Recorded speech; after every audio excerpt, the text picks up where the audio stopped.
Օրհնյալ լինի Տերը, իմ վեմը, որ իմ ձեռքերը պատերազմի է վարժեցնում, ու իմ մատները մարտնչելու, իմ շնորհն ու ամրոցը, իմ բարձր աշտարակն ու ազատագրիչը, իմ վահանը, նրա վրա է իմ հույսը, նա է, որ իմ ժողովրդին ինձ է հնազանդեցնում։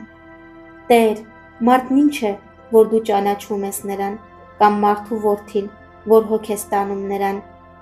Մարդն ունայնության պես է, նրա օրերը անցնում են ստվերի պես։ Ով Տեր, խոնարեցրու քո երկինքը ու ցած իջիր, դեպի լեռներն ու նրանց կմխան։ Նետիր փայլակն ու ցրիր նրանց,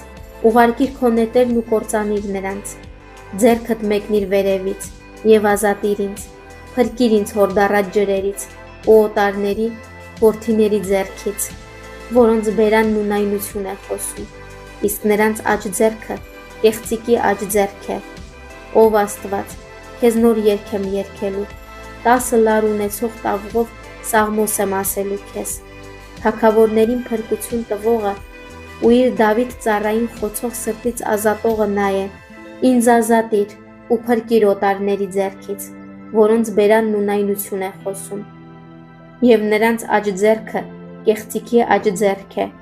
որպիսի մեր որդիները իրենց մանկությունից նորատունկ ծառերի պես մեծանան, իսկ մեր աղջիկները պալատի համար տաշված անկյունակարերի նմանվեն, որպիսի մեր շտեմարանները լիքը լինեն ամեն տեսակի մթերքով, մեր ոչխարները հազարավոր ու բյուրավոր ծնեն մեր արտերում, որպիսի մեր եզները ուժեղ լինեն աշխատանքի մեջ, եւ աղտ ու կորուստ չլինի, ոչ էլ տրտունջ մեր հրապարակներում։ Երանի